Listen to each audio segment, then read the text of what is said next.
Hello, my random viewers, and welcome to Randomly Offensive. Today, we are continuing the story of Bryan Fury.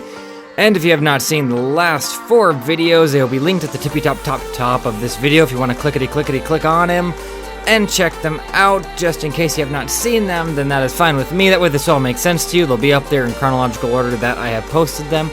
Now, with that being said, I will be skipping the recap and going right into the story of Bryan Fury. At this point of Bryan Fury's story, Bryan is in paradise because World War III has been thrusted upon the world by Jin Kazuma, and now the entire world is a battleground and Bryan Fury's playground. He is having a blast taking on every single army there is. Whenever there is a Mishima Zaibatsu Tekken force going up against a G Corporation squadron or another army from another country, Bryan has to get involved and he will take on both sides, oftentimes causing the two clashing armies to temporarily have a truce and try to defeat Bryan. And of course, these two armies will die as allies because Bryan is always victorious. And this goes on for the entire duration of Tekken 6 of Bryan Fury just roaming the world during World War III. However, he is consistently having to fend off Yoshimitsu because Yoshimitsu has become the one defender that is capable of taking on Bryan Fury. And so Yoshimitsu is consistently fighting Bryan Fury to keep him away from slaughtering the lives of innocents. However, Yoshimitsu consistently retreats before Bryan Fury has a chance to push his perpetual power generator to a new limit, making damn sure that Bryan Fury never reaches a new level of power. And this continues for months and months and months on end. There is one day where Bryan Fury, however, has hacked into a radio transmission and is listening in on all the military's plans.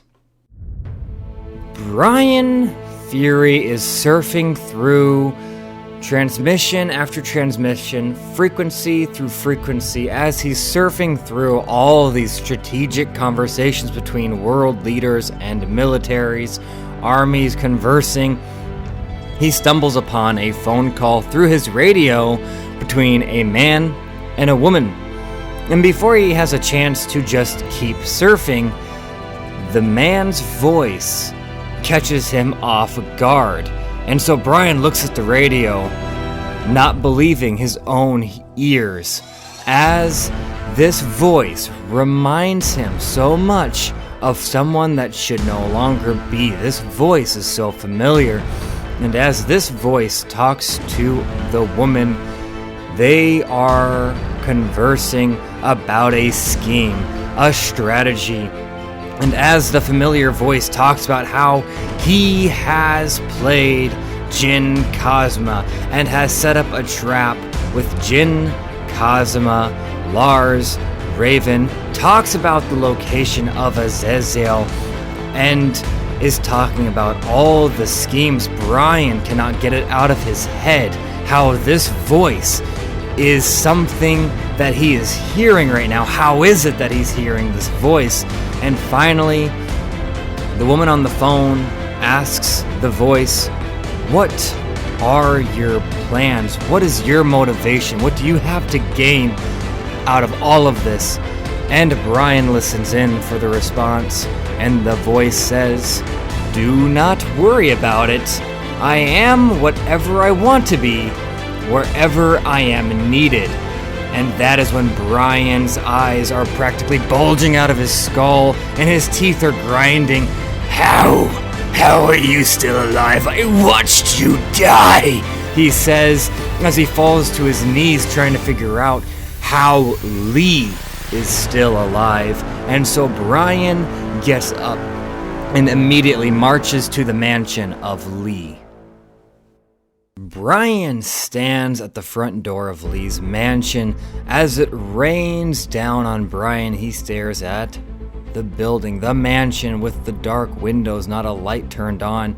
Remembering the night he killed Lee, shoving the blade into his chest, watching the life drain out of the eyes of Lee. And he feels something he has never felt, which was fear. Bryan has not felt fear. And this not only angers him, but confuses him. How can he be afraid of this man? And he struggles to enter the mansion. However, Bryan refuses to allow himself to be deterred by fear, for he is supposed to be the god of fear, and so he forces himself to walk into the mansion, and the mansion is completely dark, and as Bryan goes to turn on a light switch, the lights do not turn on. The electricity is shut off, and Bryan hears a voice echoing through the mansion. "So, you have returned, my friend." Bryan stares up. How are you breathing? How are you still alive?" says Bryan, yelling into the mansion. "You cannot continue. I cannot keep my end of the deal, and so this ends now, my old friend." Bryan is then shocked when the door behind him slams shut, seemingly on its own, and in the darkness, Bryan is wandering the mansion, and he's hearing blood drops. So he then grabs a match out of his pocket and lights it, and he sees blades surrounding the mansion. Saw blades sticking out of the walls, out of the staircases, razor blades sticking out of the floor, with chains covered in barbed wire fencing dangled around, and at this point, Bryan's body is shredded just by the small distance he has walked. One of the rooms then lights up with a door open, being the only light in the entire mansion. And so Bryan carefully makes his way to the now lit room, carefully avoiding all the blades sticking out of the wall, the barbed wire fencing, the chains, the razor blades sticking out of the ground.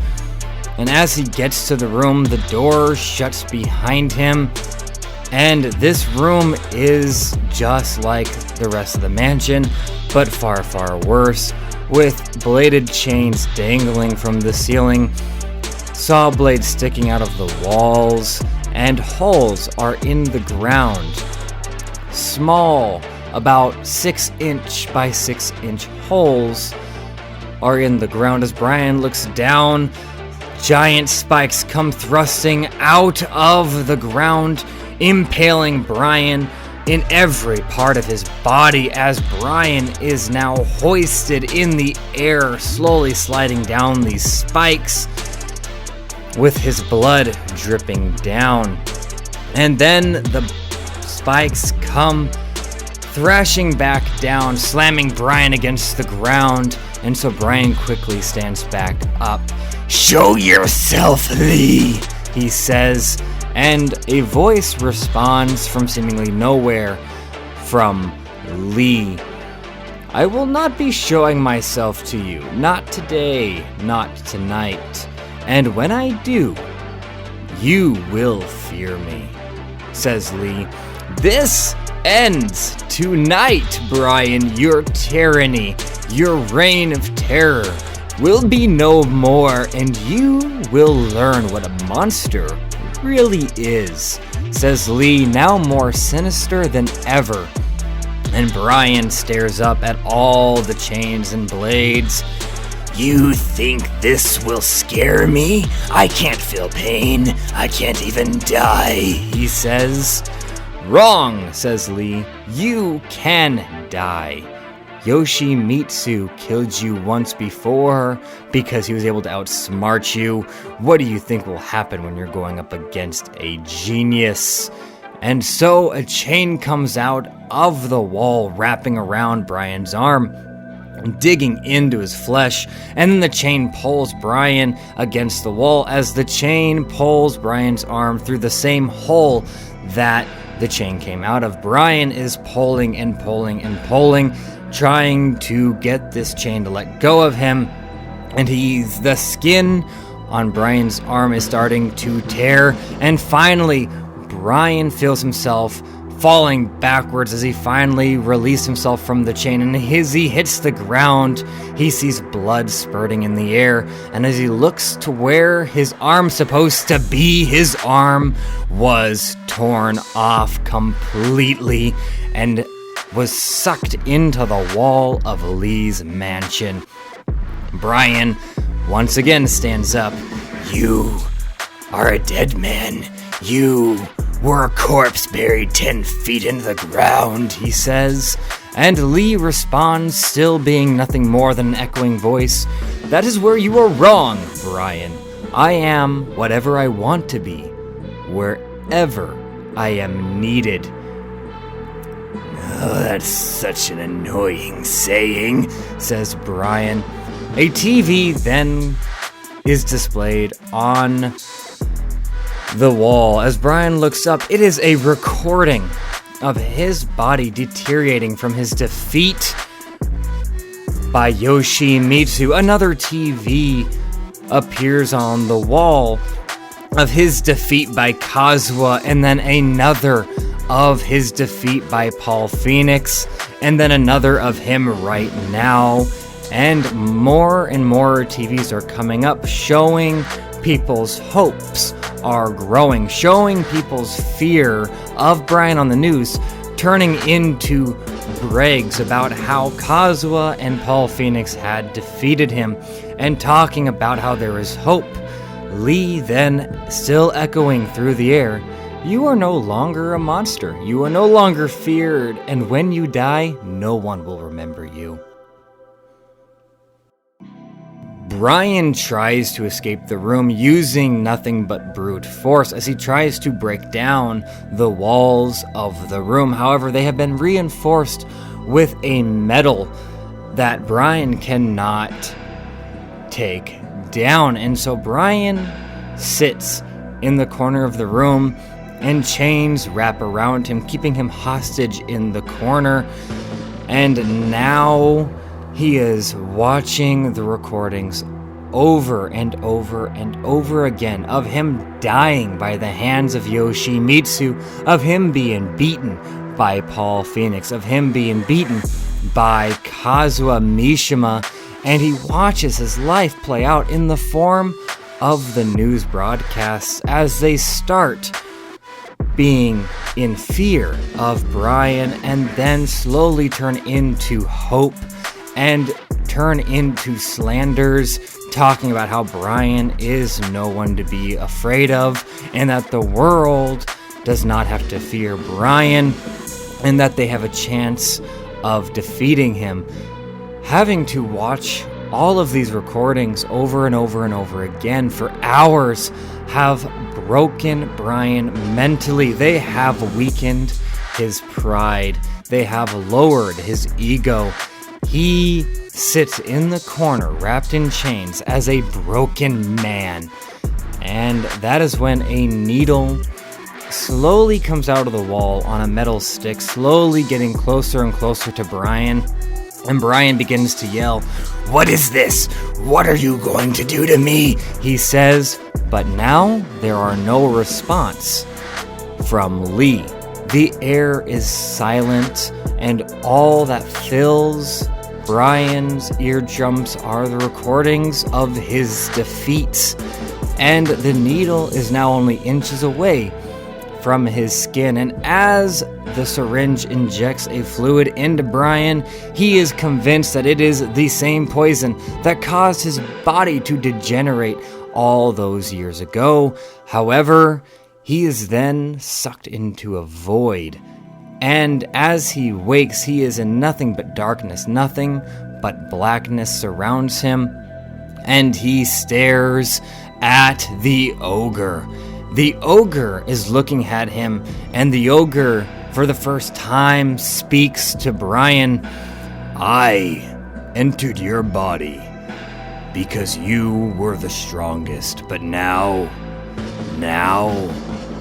there is something in you that I can no longer be a part of. You are weak. And Bryan gets furious. You call me weak? You are rejecting me? Says Bryan. As the image of ogre dissipates, Bryan wakes up, and the green in his eyes are now gone, and he has reverted back to brown eyes. And Lee walks into the room, the chains being released on Bryan. He charges towards Lee, going to punch him with the only arm he has. However, Lee catches it with ease and looks at Bryan. You can't even harm me, says Lee. I am incredibly weak when it is compared to all the Tekken rosters, compared to the mightiest warriors in the world, yet you can't harm me, says Lee as he mocks Bryan. Bryan is fierce at this as he is engaging in battle in Lee. However, Lee is just blocking every single strike that Bryan throws, dodging them with ease, blocking them with seemingly no effort. So Bryan then grabs one of the blades that are sticking out of the wall and slashes the throat of Lee. As Lee drops dead, the body then becomes invisible and disappears as Lee again walks through the door. What is going on? How many times must I kill you? He says as he charges to Lee and grabs Lee by the head and snaps his neck, dropping Lee's corpse again to the ground. Lee then disappears again, and one more time, the door opens and Lee walks through. No, this is nothing but a bad dream. This is not happening. Lee smiles. You're right. This is not happening. You've never met the ogre. You've never killed me. I'm in your head right now, Bryan, and you're in my prison, and there is no escape. And with that, Lee then just disappears as the room that Bryan is also in disappears, and now Bryan is in nothing more than the streets of the city as he sees all his victims, all the innocent wives, husbands, fathers, mothers, children's brothers, sisters, daughters, and sons, and they are all carrying pitchforks as they are charging Bryan, and Bryan begins to try to fight back but cannot, and with every stab by the pitchfork from his victims, he feels the pain, and Bryan has not felt pain in almost 30 years, and so he begins to scream, and he cowers, putting his hands over his head, shaking, screaming for it to stop, screaming for Lee to free him, as his victims are now being the hunters and hunting Bryan down, stabbing him, slandering him, calling him weak.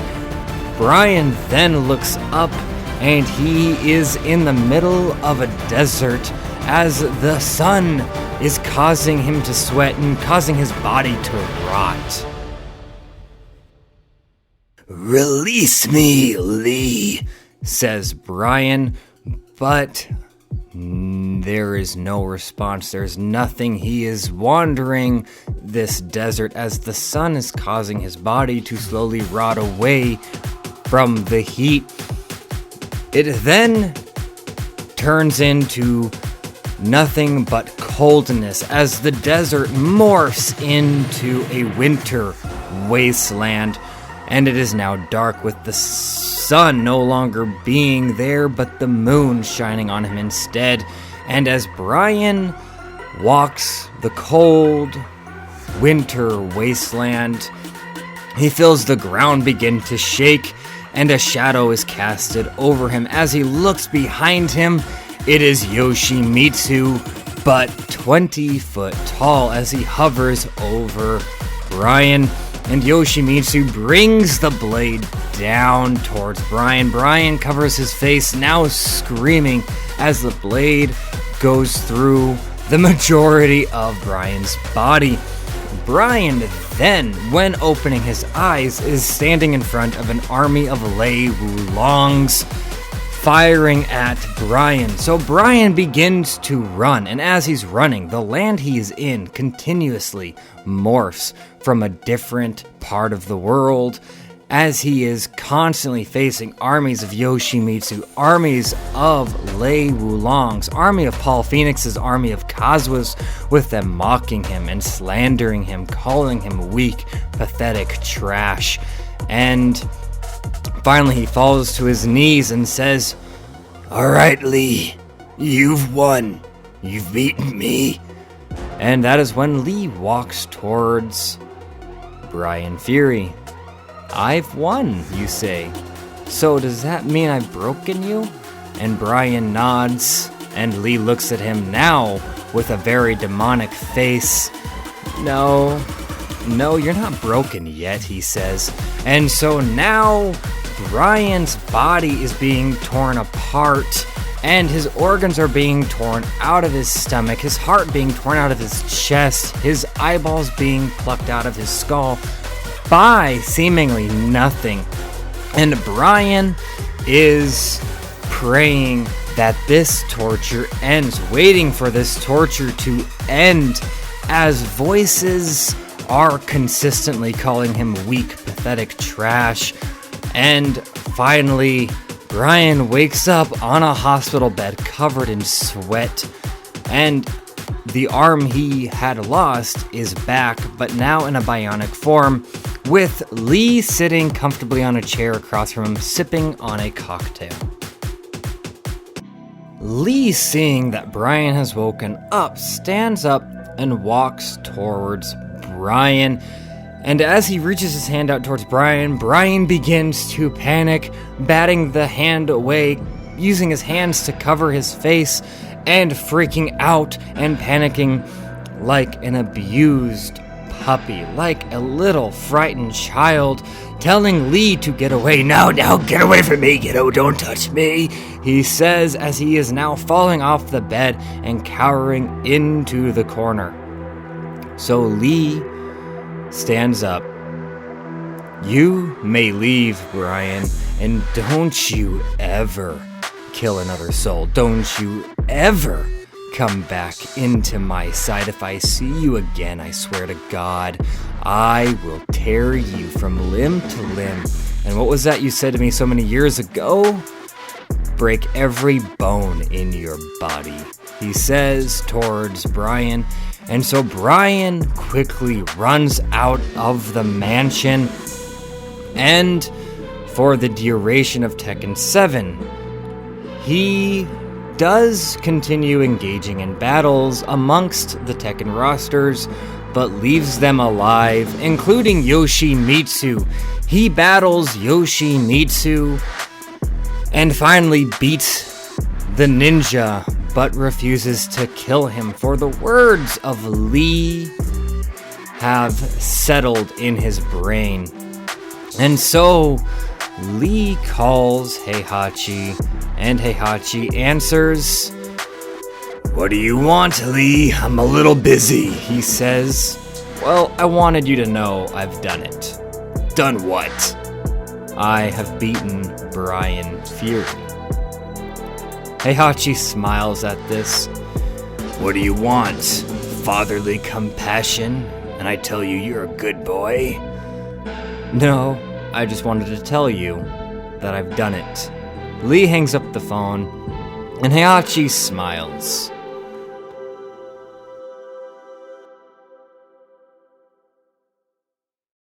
And that is all I have to say for today, and that is the conclusion to Bryan Fury's story. And if you want me to delve deeper into Yoshimitsu's story, I will gladly do that. Just let me know in the comments. And if you are curious about how Lee managed to survive from the last video and survive that last encounter with Bryan Fury, I am working on a script for Lee. It is even more difficult than Bryan Fury's, but for many different reasons, so definitely look out for Lee's story. With that all being said, do not get hit by a meteor. Consider hitting the like and subscribe button. Thank you for watching, take care of yourselves, and bye.